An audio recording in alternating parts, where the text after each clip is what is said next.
Before we start, I have a quick favour to ask. We always promote our social media channels, but today I want to ask you to follow us on Twitter for a real reason. As we grow, we want to be able to talk to and collaborate with influential people in the areas we discuss to make the best content we possibly can for you. One major way to get people's attention is through Twitter. Currently, our followers over there aren't that impressive, and they really lag behind our YouTube subscribers. So even if you don't use Twitter much, please lend us a hand, lend us some clout, and give us a follow. In recent weeks, there's been a major uptick in the discussions surrounding copyrights and the EU, especially on YouTube. So let's jump on the bandwagon and explain what's going on. All of this debate is around Article 17, formerly Article 13, of the Directive on Copyright in the Digital Single Market. So why are the EU's plans and now actionable proposals so controversial?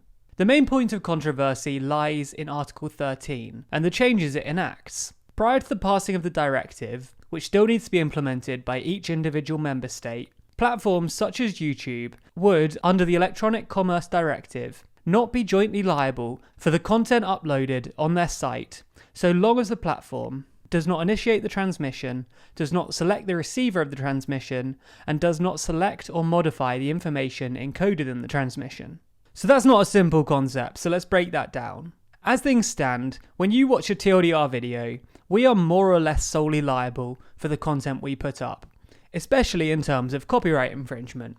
It's up to us to legally justify the use of the oh-so-loved clips of Burko shouting "Order" under fair use. Order!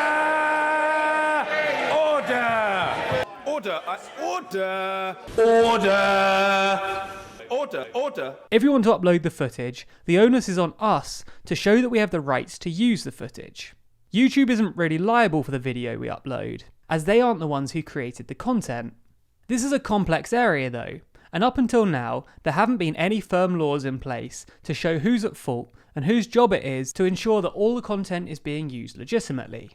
Article 13 fundamentally changes this.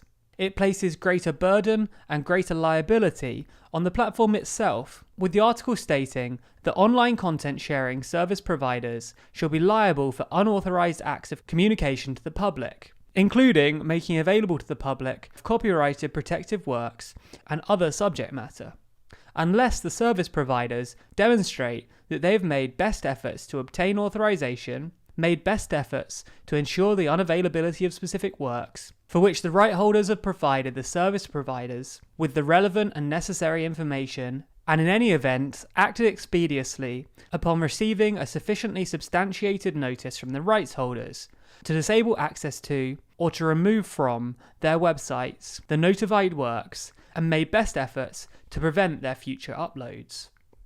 In simple terms, websites such as YouTube will now have to prove that they've made best efforts in contacting the rights holders of any material uploaded to their website and requesting their permission.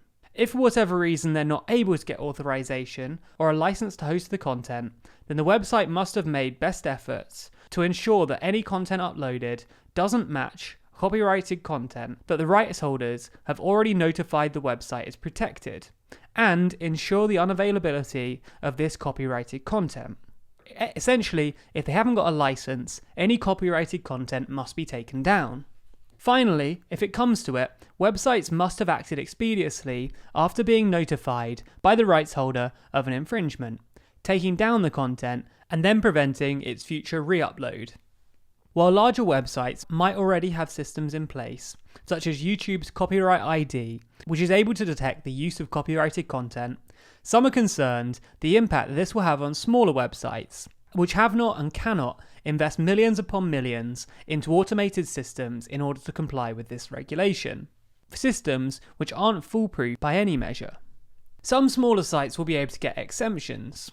A site is exempt from these rules under 3 conditions. They must have been available to the public for less than 3 years. They must have a turnover of less than 10 million euros annually, and they must have less than 5 million monthly users. While some sites meet all of these criteria, there'll be lots of other sites that are too big to be exempt, but not big enough to be backed by multi-billion-dollar companies that are able to afford their own automated content ID style systems. As with all legal texts, there also remains scope for interpretation, And this scope for interpretation is another cause for concern. The crux of the debate surrounds the issue of what exactly constitutes best efforts, and how would a platform go about proving they've made best efforts without shutting down their website to manually review every item uploaded to their site. Article 13 doesn't offer any solutions in this area. It doesn't make any suggestions, or even suggest how a filter like this could be managed. Some kind of upload filter would be absolutely necessary though. If sites like YouTube, Facebook and Twitter have any chance in this new landscape, they need to ensure that all of the content being uploaded meets the standards set in the law.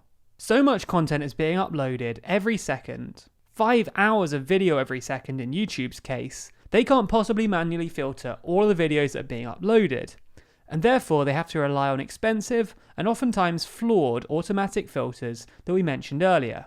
There's a whole list of exemptions to the rules which allow copyrighted content to be used under specific conditions. The question is if these filters could really tell the difference between a parody or a critique and straight up copyright infringement. The Wikimedia Foundation, in a statement speaking out against the Copyright Directive, clarified this, stating that the best effort clauses are tall tasks for any platform that allows large numbers of users to upload content, and only the most sophisticated and well-funded sites will be able to develop technology to enforce these rules themselves. This will dramatically decrease the diversity of content available online if websites strictly comply with these requirements, and it sets up a system for private enforcement of copyright through upload filters that can lead to over-removal of content due to fear of liability and false positives.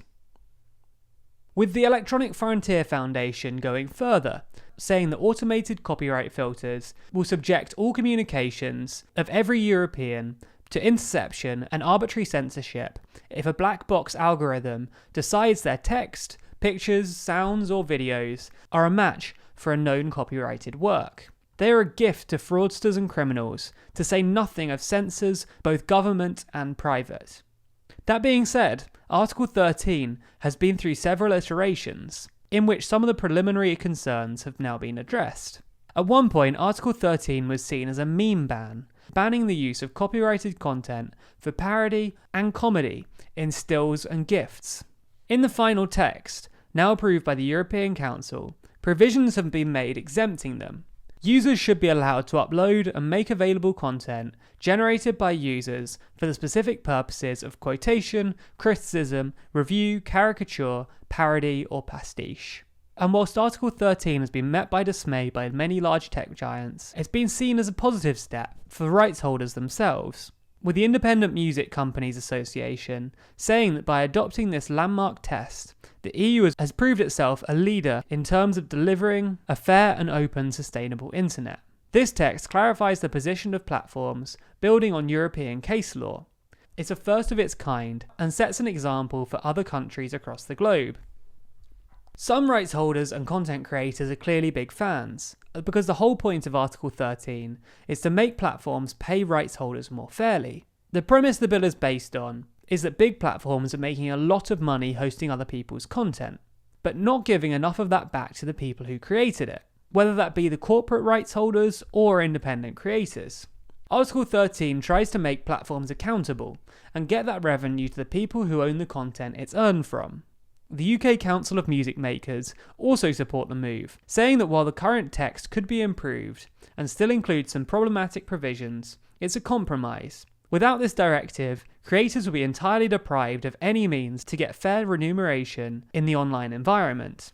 It's our intellectual property and our rights, and we need the Copyright Directive to put in place reasonable and fair safeguards. Ultimately, time will tell exactly what the ramifications of Article 13 are. With the European Council having just approved the final texts, member states have up to 2 years to fully adopt and implement the rules. And given that the UK was a supporting nation at the European Council vote, even Brexit might not stop Article 13. To make sure you know when we release videos, make sure to subscribe to us on YouTube. You can also find exclusive content and get updated when we release new articles by following us across our other social accounts. You can find us by searching for TLDR News.